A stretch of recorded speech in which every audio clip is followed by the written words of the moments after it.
শরতের নীলাকাশে পেজা তুলোর মতো সাদা মেঘের ভেলা। দিকে দিকে চোখ মেললে তাকালে দেখা যাচ্ছে ধীরে ধীরে দোদুল্যমান কাশফুলের মেলা, সাথে বাতাসে শিউলি ফুলের সুবাস। প্রকৃতি কিন্তু জানান দিচ্ছে মা আসছেন। নমস্কার, ওঙ্কার বাংলায় আপনাদের সকলকে জানাই স্বাগত। এই মুহূর্তে আপনাদের সাথে রয়েছে আমি অপরূপা। শুভ মহালয়ের পুণ্য লগ্নে পিতৃপক্ষের অবসান ঘটিয়ে দেবী পক্ষের সূচনায় আজ ওঙ্কার বাংলার এক অভিনব প্রয়াস। সেই প্রয়াসে খোঁজে আমরা এসেছি হুগলি জেলার ঐতিহ্যপূর্ণ শহর বাঁশবেড়িয়ায়। বাঁশবেড়িয়া শহরের সাথে এক গভীর ইতিহাস জড়িয়ে রয়েছে।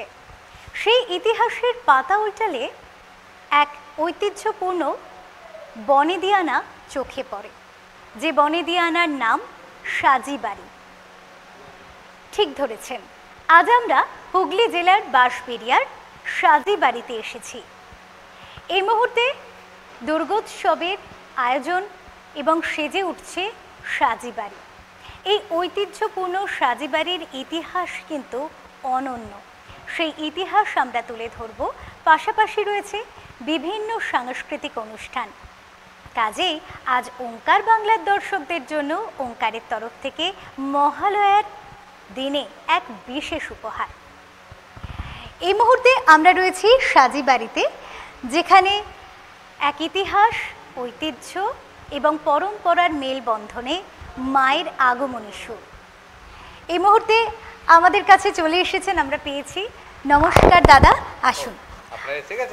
হ্যাঁ হ্যাঁ, আমরা একেবারে এসে পড়েছি। প্রথমেই ওঙ্কার বাংলায় আপনাকে অনেক স্বাগত জানাচ্ছি। আমাদের পক্ষ থেকে, পরিবার এবং সাজিবাড়ির পক্ষ থেকে আপনাকেও অনেক ধন্যবাদ। অনেক ধন্যবাদ দাদা, অনেক ধন্যবাদ। এই মুহূর্তে দর্শকদের সাথে পরিচয় করিয়ে দেব।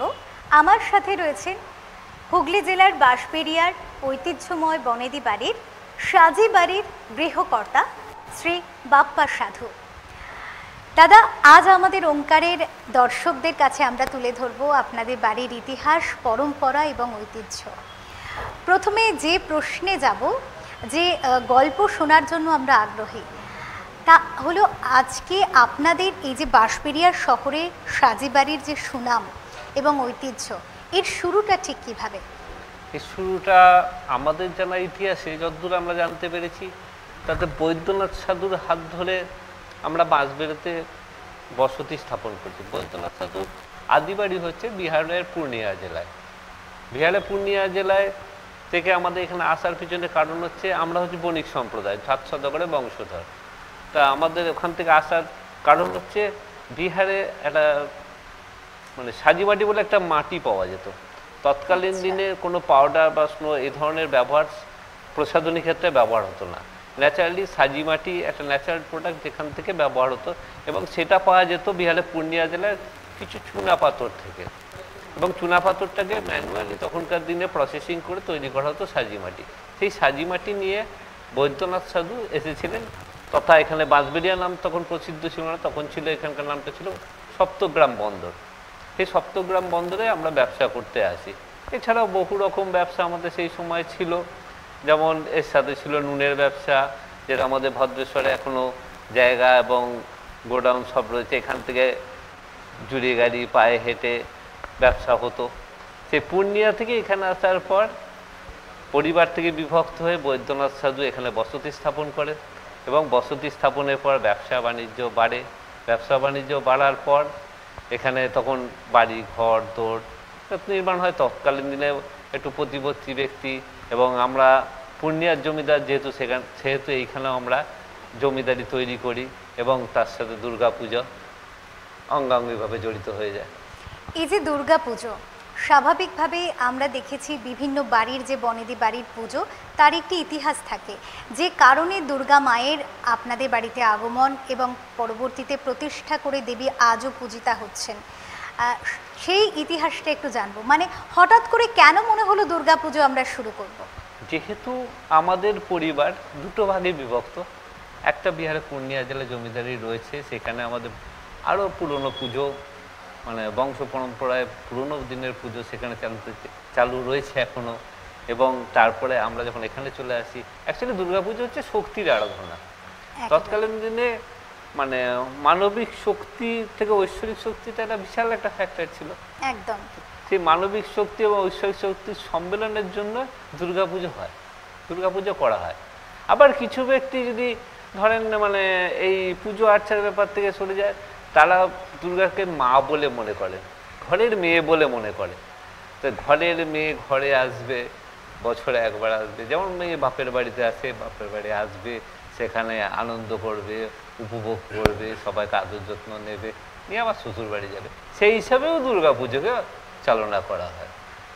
এইভাবেই আমাদের বংশ পরম্পরায় চলে আসছে পুজো, এখনো পর্যন্ত আমরা কন্টিনিউয়েশন করতে থাকছি। আমরা জানলাম যে দাদার বাড়ির যে পুজো, সেই পুজো কিন্তু একেবারে মা তথা মেয়ে রূপে।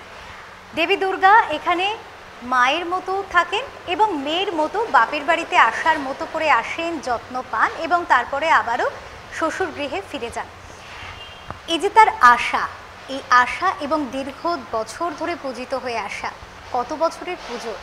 আমাদের পুজো নিয়ার অ্যাবাউট 300 বছর, 290-92 বছর পাওয়া যাচ্ছে, নিয়ার অ্যাবাউট 300 বছর। তার আগে থেকে তো শুরু হয়েছে, আমরা যতটুকুনি ইতিহাস পাচ্ছি তাতে এরকম, আর কিছুটা ঝাপসা তো রয়েছেই আমাদের কাছে। নিয়ার অ্যাবাউট 300 বছরের পুজো এটা। আচ্ছা, আর এই দাদা সাজি বাড়ির যে নাম, সাজি মাটির থেকেই কি সেই সাজি বাড়ি? হ্যাঁ, সাজি বাড়ির মাঠে, যেহেতু আমরা একটা ব্যবসাদার বণিক হিসেবে পরিচিত, সেই হিসেবে সাজি বাড়ির নামকরণ করা হয়েছে। যদিও আমাদের টাইটেল সাধু, তবু আমাদের পরিচিতি হচ্ছে সাজি বাড়ি। বেশ, এবার একটু আসবো আপনাদের পুজোর যে পরম্পরা, নিয়ম নিষ্ঠা। বিভিন্ন বনেদি বাড়িতে আমরা দেখেছি এক এক বাড়ির এক এক রকম নির্দিষ্ট কিছু নিয়ম থাকে। এরকম কোনো নিয়ম পরম্পরা যেটা আপনারা এখনো পর্যন্ত মেনে আসেন, যার কোনো পরিবর্তন এখনো পর্যন্ত করেননি? হ্যাঁ, অবশ্যই নিয়ম তো একটা আছে। যেরকম প্রথম নিয়ম হচ্ছে, আমাদের প্রথম দিকে রথ ছিল, নিজস্ব রথ ছিল, যেটা আমাদের পরিবার থেকে চালনা করা হতো। সেটার পুজো এখনও 22 দিন ধরে পুজোটা হয়, 9 দিন তার মধ্যে রথের মধ্যে পড়ে, এবং সেই রথের পুজোতেই দেবীর কাঠামো পুজো শুরু হয়। এবার কাঠামো পুজোর পর, কাঠামো পুজো হলে কাঠামোর বাঁশ থেকে দেবী নির্মাণ হন, এবং নির্মাণ হওয়ার পর পুজোর সময় এসে দেবী পূজিত হন। এটা একটা নিয়ম আছে। আরও নিয়ম আছে, যেরকম আমাদের সমস্ত কাজকর্ম, দেবীর সমস্ত কাজকর্ম আমাদের বাড়ির মহিলা এবং পুরুষেরা করে থাকে। এখানে বাইরের কেউ সহযোগিতা এখনো পর্যন্ত সম্ভব হয়নি। এখনো বাড়ির সমস্ত জন কর্মক্ষেত্রে, বাড়ি থেকে বেরিয়ে বিভিন্ন জন বিভিন্ন জায়গা আছেন, দেশে বিদেশে বিভিন্ন জায়গা রয়েছেন। পুজোর 4 দিন সবাই এক জায়গায়, সবাই হাতে হাতে মায়ের আদর যত্ন সেবা করার চেষ্টা করেন। আরও একটা ব্যাপার আছে, আমাদের পুজোর মেন যে প্রসাদ নাড়ু। আচ্ছা, আমাদের এখান থেকে কোনো রকম দোকান থেকে কিনে মিষ্টি, সন্দেশ ইত্যাদি কোনো রকম আমাদের ঠাকুরের কাছে প্রসাদ হিসাবে দেওয়া যায় না। বাইরের লোক হয়তো দিতে পারে, তারা যে পুজো দিচ্ছে, আমাদের পরিবারের পক্ষ থেকে হয় না। এবং সেই নাড়ুটা আমাদের বাড়ির মেয়েদেরকে এবং বউদেরকে নিজে হাতে করতে হয়। তার সাথে রয়েছে অন্যান্য দুর্গাপুজোতে আপনি অন্নভোগ দেখতে পাবেন, আমাদের অন্নভোগ নেই, আমাদের আছে মায়ের লুচি ভোগ। আর পুজোর 4 দিনই কি লুচি ভোগের উপরেই মাকে রাখা হয়? হ্যাঁ, মা লুচি ভোগের উপরই, এবং নাড়ু। আচ্ছা, নাড়ু। এছাড়া যা পুজো উপকরণ আছে সেগুলো তো রয়েছে, এর উপরে চলে। এবং এটা আমাদের সম্পূর্ণ বাড়িতে তৈরি, কোনো রকম দোকানের সংস্পর্শ নেই। এইভাবে চলছে। আরও একটা ব্যাপার আছে, যেরকম এগুলো বাড়ির মেয়েরাই করতে পারে, মেয়ে বউরাই করতে পারে, বাইরের কেউ হাত দিতে পারবে না, এটাও রয়েছে। মানে কোনো কেনা কোনো জিনিস, কোনো মিষ্টান্ন মাকে সেই অর্থে বাড়ির তরফ থেকে নিবেদন করা সম্ভব না, হয় না। এবং সেক্ষেত্রে নাড়ু প্রধান মিষ্টান্ন রূপে মাকে দেয়া হয়, এবং সেক্ষেত্রে বাড়ির যারা কর্ত্রী রয়েছেন বা বউরা রয়েছেন, তারাই বা বাড়ির মেয়েরা যারা তো বিয়ে হয়ে গেছে তারাও এসে করতে পারে। করতে পারে না, এখনো করছে, তারাও এখনো বাইরে থেকে এসে এতে হাত ভাটাচ্ছে, তারা হাত দিয়ে তাদের পরিচালনা করছে, এখনো পর্যন্ত হয়ে আসছে। আরও একটা বিশেষ দিক রয়েছে আমাদের ঠাকুরে। আমাদের ঠাকুর দেখলে আপনি লক্ষ্য করে দেখতে পারবেন, মায়ের মূর্তি আছে। মায়ের মূর্তি মহিষাসুর মর্দিনী রূপে, মায়ের সঙ্গে কিন্তু লক্ষ্মী, গণেশ, কার্তিক, সরস্বতী কারোর মূর্তি থাকে না। পূজিত সবাই হন, কারণ গণেশ মহাদেব ছাড়া পুজো কম সম্পূর্ণ হয়, নারায়ণ গণেশ সব আর মহাদেব ছাড়া প্রত্যেকেরই পুজো হয়, লক্ষ্মী, সরস্বতী, গণেশ, কার্তিক প্রত্যেকেরই পুজো হয়, কিন্তু মূর্তি কারোর আপনি দেখতে পাবেন না। এবং আরও একটা দিক আমাদের মধ্যে আছে, যেরকম শক্তি আরাধনায় আপনি হয়তো খেয়াল করে থাকবেন সমস্ত জায়গায় যত শক্তি আরাধনার দেবী আছে সব জায়গায় একটা বলি প্রথা চালু আছে। হয়তো ছাগল হতে পারে, সুপুরি হতে পারে, খাঁটি কুমড়ো হতে পারে, এ ধরনের বিভিন্ন রকম বলি প্রথা বলি প্রথা চালু আছে। আমাদের কিন্তু বলি প্রথা একেবারেই নেই। আমাদের পুজোটা হচ্ছে শাক্ত মতে শক্তির আরাধনা। শাক্ত হচ্ছে এমন শান্তিমত যেখানে কোনো হিংসা বা রক্তের লেশ না থাকে। এখান থেকে আমরা বলতে পারি আমাদের পূর্বপুরুষেরা যারা ছিলেন তারা অনেক শান্তির প্রতীক ছিলেন। তারা জমিদারি করেছেন, প্রজাদের ওপর অত্যাচার না করে তারা শান্তভাবে তাদের থেকে যেভাবে সেখান থেকে খাজনা আদায় করা যায়, যেভাবে সম্ভব প্রত্যেক প্রজাতে সুস্থ থাকে, এই সমস্ত সংস্কৃতি চালিয়ে এসছেন। এটা তার একটা প্রতীক বলতে পারেন। দাদা, আরেকটা বিষয়, এই যে পুজোর 4টে দিন সব যারা কর্মসূত্রে বা বিভিন্ন সূত্রে যারা বাইরে থাকেন তারাই 4টে দিন বাড়িতে ফেরেন। বাড়ির পুজো মানেই এক আনন্দের উৎসবের আবহ থাকে। সেক্ষেত্রে কি কোনো সাংস্কৃতিক অনুষ্ঠান বা এই ধরনের কোনো কিছুর আয়োজন আপনারা রাখেন? সেক্ষেত্রে বাড়ির তো পক্ষে, বাড়ির কারোর পক্ষে করা সম্ভব না, তখন মায়ের আদরেই সবাই ব্যস্ত। মাকে কিভাবে রাখবে, কিভাবে থাকবে, মায়ের কিভাবে অনুষ্ঠান ঠিকঠাক সময়সূচি এবং নিয়মানুবর্তিতার মধ্যে মাকে মানিয়ে নিয়ে চলা যাবে যাতে মায়ের কোনো কাজে বিঘ্ন না হয়। এবার বাড়ির লোকে হয়তো সেইভাবে কোনো অনুষ্ঠান করতে, যদি ধরুন বাইরে থেকে আমাদের কারুর হয়তো সকলে একটা ধরুন আগমনী একটা সঙ্গীত অনুষ্ঠান করবে, বাইরের লোক এবং কারো বন্ধু বান্ধবদের যোগাযোগ করে তাদেরকে একটা অনুষ্ঠান করা হলো, কোনো জায়গা হলো চণ্ডীপাঠ। চণ্ডীপাঠ এমনি তো মায়ের সামনে হয় প্রতি 4 দিনে চণ্ডীপাঠ আছে। তাছাড়া ধরুন কারো অনুষ্ঠানে একটা চণ্ডীপাঠ করবে মায়ের সাথে, কোনো বন্ধু বান্ধবের ইচ্ছে হলো তাদের জোগাড় করে নিয়ে এসে বসিয়ে সেটা করানো হয়। এই ধরনের সংস্কৃত অনুষ্ঠান টুকটাক চলতে থাকে। আর বাকি 4 দিন আমাদের ভাই বোন কাকা জ্যাঠা যে যেখানে আছে সবাই যখন এক জায়গায়, বাকি আর কিছু সময় পাওয়া যায় না। আনন্দে কখন সময় পার হয়ে যায় বোঝা যায় না। 4টে দিন জলের মতো চলে যায়। প্রথম দিন মা আসছে, এটুকুই আমাদের কাছে বিরাট পাওনা। মা চলে যাবার সময় আমাদের অশ্রু জলে ধুইয়ে চলে যান, এই অবধি ব্যাস। একদম। আর দাদার দেখলাম ঠাকুর দালানে একটি ফ্যামিলি ট্রি করা আছে দেওয়ালে, এই বিষয়টার ওই মানে এইটার একটা কি কিছু পিছনে নিশ্চয়ই গল্প আছে? হ্যাঁ, ওই যে আমরা ইতিহাস যতদূর থেকে পেয়েছি, যেখান থেকে বৈদ্যনাথ সাধু, তারপর অসময় সাধু, এইভাবে আমরা যে ইতিহাসটা আমরা যতদূর পেয়েছি, যতটা আমরা কালেকশন করতে পেরেছি, এখন তো আমাদের পূর্বপুরুষ অনেকেই বেঁচে নেই যারা পুরোটা আমাকে দিতে পারে। আর তখনকার দিনের লোকেরা এত চিন্তা ভাবনাও করেনি আজকে এত দূর পৌঁছাবে, বাঁশবেড়েতে এতটা কালচারাল ভাবে উঠে আসবে জিনিসটা। তারা তাদের মতো অ্যাকচুয়ালি তারা তো প্রচারের জন্য করেনি, তারা নিজেদের প্রতিপত্তি এবং তারা সাধনা, মা মেয়ে ঘরে আসবে তাকে যে আমরা সেইভাবে মেয়ে যেরকম আসে, একটা মেয়ে যেমন শ্বশুর বাড়ি থেকে বাপের বাড়ি আছে তাকে যেরকম আদর যত্ন। তবে এই যে ফ্যামিলি ট্রিটা রয়েছে, পূর্বপুরুষদের যে তালিকাটা রয়েছে, কততম পুরুষ অব্দি এটা আপনারা জানতে পেরেছেন? এটা হচ্ছে আমার 9মতম পুরুষ পর্যন্ত জানা আছে। আচ্ছা, 9মতম পুরুষ পর্যন্ত রয়েছে। দাদা, আপনাকে আন্তরিকভাবে ধন্যবাদ জানাই আজ আমাদের এই সুযোগ করে দেওয়ার জন্য। আমরা আজকে এখানে আসতে পেরেছি এবং খুব ভালো লাগছে। এত সুন্দর পরম্পরা, ঐতিহ্য এবং সম্মিলিত একটি প্রয়াসে আমরা সামিল হতে পেরেছি। পুজোর যে আজকে মহালয়ার দিন, আজকে থেকেই বলা যায় দেবী রওনা দিয়ে দেন, শ্বশুরবাড়ি থেকে রওনা দিয়ে দেন বাপের বাড়ির উদ্দেশ্যে। আগামী যে 4টে দিন পুজোর, সেই পুজোর জন্য আন্তরিকভাবে শুভেচ্ছা অভিনন্দন রইল ওঙ্কার বাংলা পরিবারের তরফ থেকে। আমাদেরও সাজিবাড়ি তথা সাধুবাড়ির পক্ষ থেকে, পুরো ফ্যামিলির পক্ষ থেকে, আমার পক্ষ থেকে আপনাদেরও অসম্ভব শুভেচ্ছা এবং আন্তরিক ভালোবাসা। আমরা আশা করব আপনারা এইভাবে প্রোগ্রাম চালিয়ে যান এবং পারলে পুজোর সময় আপনারা আসুন, সবাই মিলে আমাদের সাথে আনন্দে হাত বাটান। একদম একদম, অবশ্যই দাদা, অনেক ধন্যবাদ। অনেক ধন্যবাদ। আমরা কথা বললাম সাজিবাড়ির গৃহকর্তা বাপ্পা সাধুর সাথে, শুনলাম সাজিবাড়ির ঐতিহ্যপূর্ণ ইতিহাস গৌরবমণ্ডিত ইতিহাস এবং পরম্পরা, ঐতিহ্য এবং আনন্দের মেলবন্ধনে গড়ে ওঠা এই দুর্গোৎসবের আবহ। এখানে আমরা জানলাম দেবীর মূর্তি কিন্তু একটি অদ্ভুত সুন্দর কথা বোঝায়। এক্ষেত্রে কিন্তু পুজো দেবী প্রধান, যে কারণে গণেশ, মহাদেব এবং নারায়ণ সেখানে পূজিত হলেও অন্যান্য দেবীরা পূজিতা হলেও দেবী দুর্গাই কিন্তু সশরীরে এখানে উপস্থিত হন। চিন্ময়ী দেবী মৃন্ময়ী রূপে এখানে পূজিত হন। ষষ্ঠীর আগমনে সেই চিন্ময়ী রূপই কিন্তু সেই ধরা পড়ে, যা মা এবং মেয়ের রূপ প্রতিফলিত করে, প্রতিফলন ঘটায়। অনেক শুভেচ্ছা রইল সাজি বাড়ির জন্য ওঙ্কার বাংলার তরফ থেকে।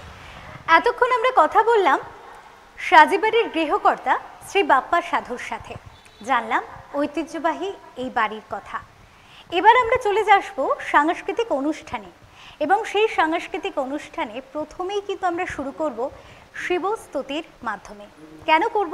তার জন্য কিন্তু একটা কারণ আছে।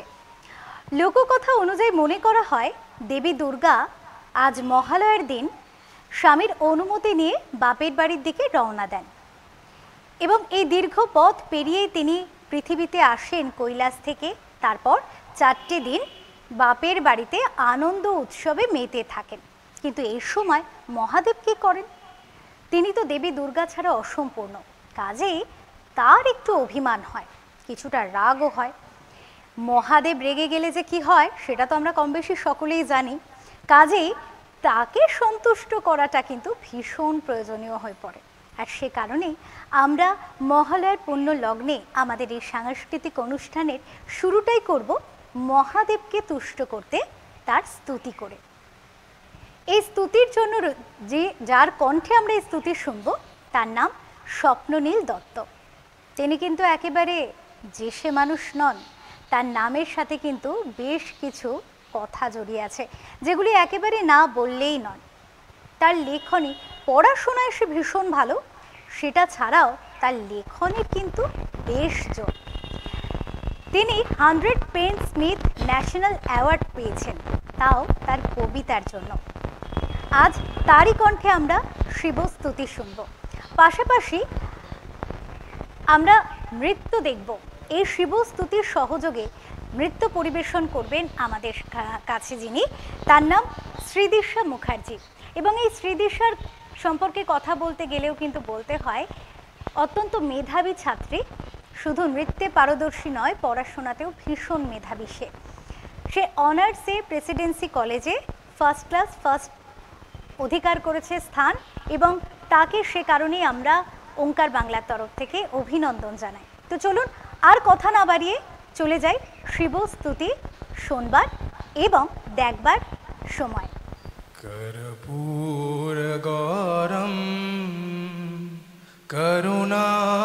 करुणावतारम संसार सारम भुजगेन्द्रहारम सदा वसंतम हृदयारविंदे भवम भवानी सहितम नमामि। এতক্ষণ আমরা দেখলাম অসাধারণ এক শিবস্তুতি, যা একাধারে শ্রুতিমধুর এবং একাধারে দৃষ্টিনন্দনও বটে। চলে যাব পরবর্তী অনুষ্ঠানের দিকে। এই মুহূর্তে আমাদের সামনে নৃত্য পরিবেশন করবে পুলমা মিত্র। সে একদিকে যেমন অক্সিলিয়াম কনভেন্টের শিক্ষিকা, অন্যদিকে কিন্তু রাষ্ট্রপতি পুরস্কার প্রাপ্ত গাইডে সেই পুরস্কার অর্জন করেছে, এবং সে কারণে ওঙ্কার বাংলার তরফ থেকে আমরা অনেক আন্তরিক শুভেচ্ছা জানাই তার প্রতি। চলে যাব তার নৃত্যানুষ্ঠান দেখার জন্য অধীর আগ্রহে আমরাও এই মুহূর্তে অপেক্ষায় রয়েছি। আশা করছি আপনাদেরও ভালো লাগবে। চলুন দেখে নিন।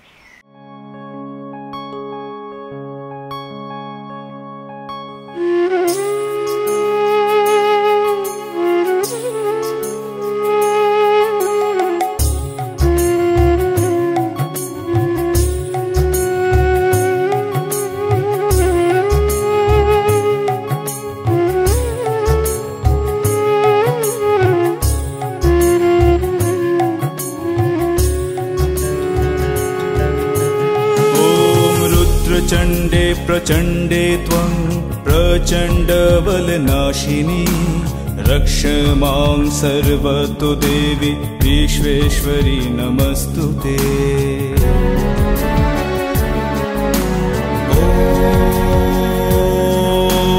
दुर्गोत्तारिणी दुर्गे त्वं सर्वाशुभविनाशिनी धर्मार्थ मोक्षदे देवी नित्यं मे वरदा भव।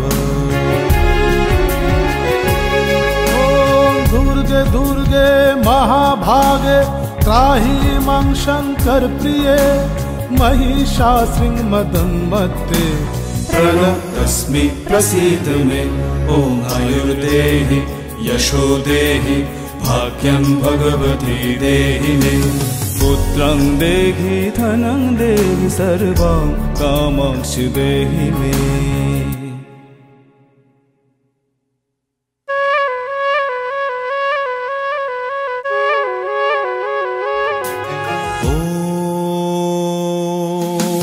हर पापं हर क्लेशं हर शोकं हराशुभं हर रोगं हर क्षोभं हर देवी हर प्रिये।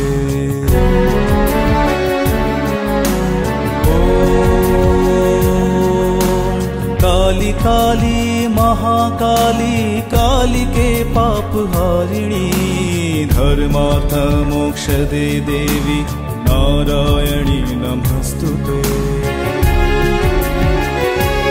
ॐ संग्रामे विजयं देहि धनं देहि सदा गृहे धर्म कामार्थ संपत्ति देहि देवी नमस्तुते।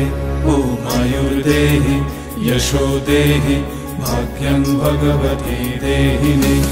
पुत्रं देहि धनं देहि सर्वान् कामश्च देहि मे।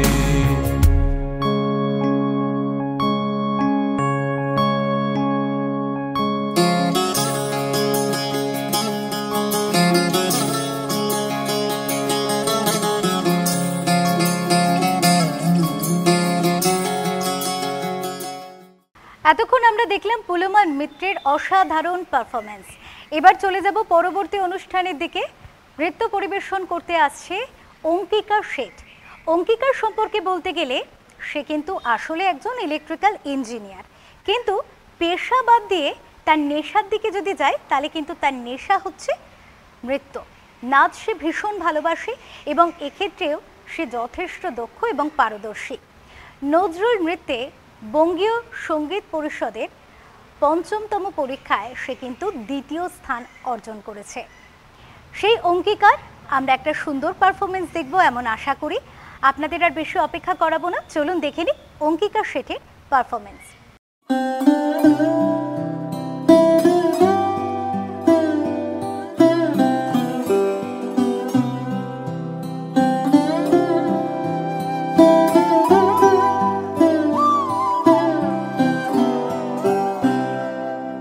একবার বিরাজো গো মা হৃদি কমলাসনে,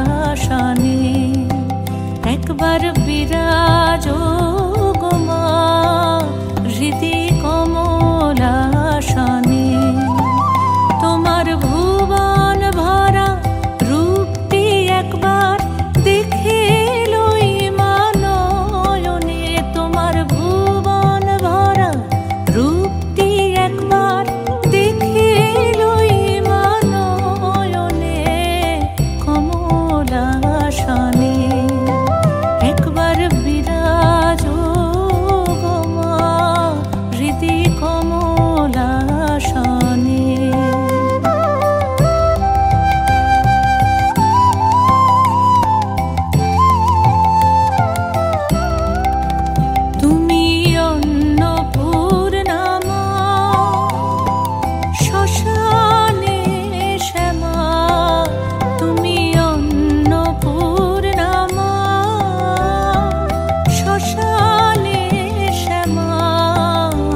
শেষে বিষ্ণু রূপ সৃজন লয় পালনে কমলাসনে একবার বিরাজ গো মা হৃদি কমলাসনে।